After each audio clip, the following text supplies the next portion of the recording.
to Kush News, the newscast of the African diaspora. I'm your anchor, Ochanda, daily bringing you the top stories from Africa and the Caribbean. Let's take a look at today's news on Tuesday, August 8th, 2023. We go to Niger, where calls for diplomacy between ecowas and Niger grow. The junta has ignored an ultimatum by the West African bloc known as ecowas for reinstating President Mohamed Bazoum. Envoys from the Economic Community of West African States known as ECOWAS and the African Union are expected to hold talks in Niger's capital. This comes as the West African bloc is set to hold a meeting on Thursday to discuss a response to Niger's defiance to the ultimatum that ECOWAS had to reinstate by last Sunday.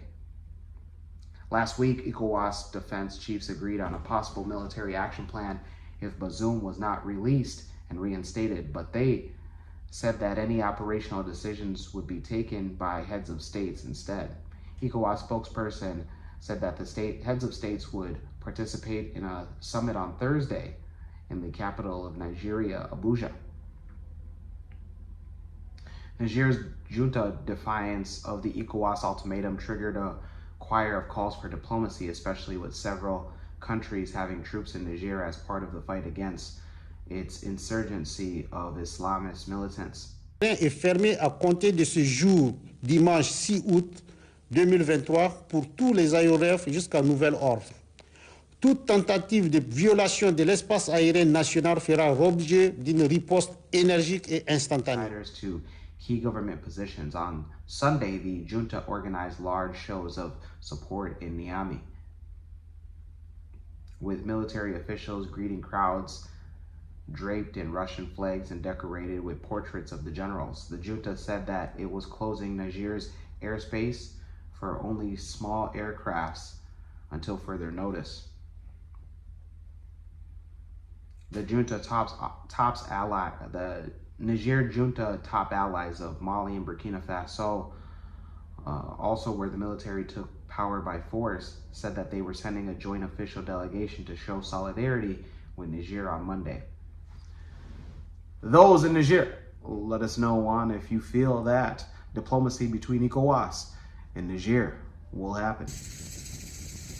Let's go to East Africa, where a cabinet secretary is in Uganda.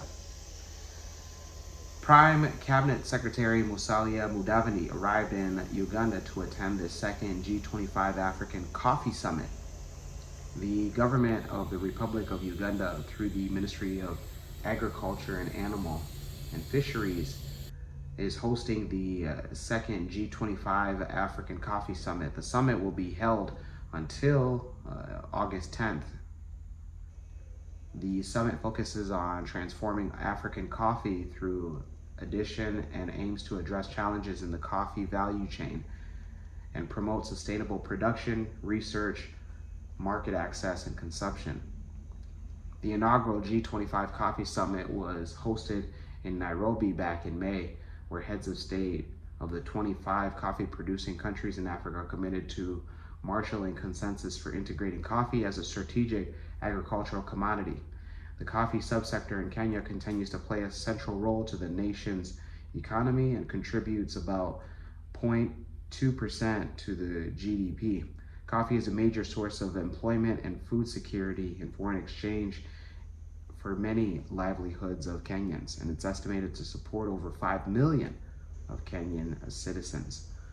Those in Kenya, let us know if you will also be attending the G25 Coffee Summit.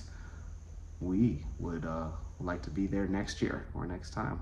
We here at Kush News, we love our coffee. Let's go to the Caribbean and end it there. We go to Guyana, where they've appointed new mayors and deputy mayors.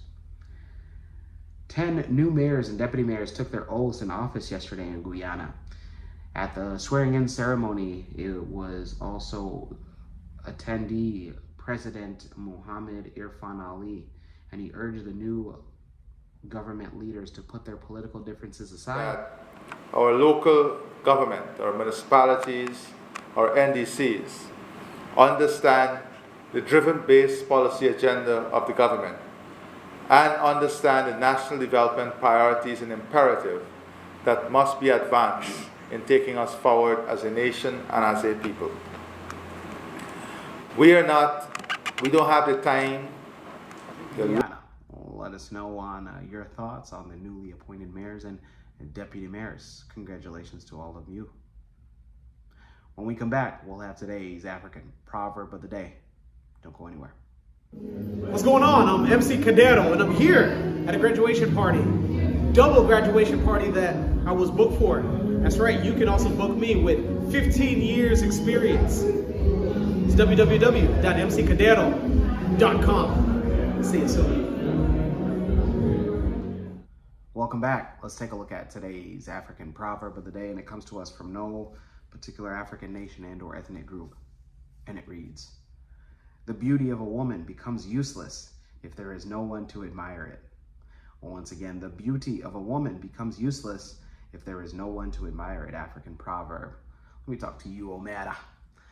I interpret this as the same as anything that you're doing, whether it's content creation, being a mechanic, being a photographer, being a fitness trainer, all the above.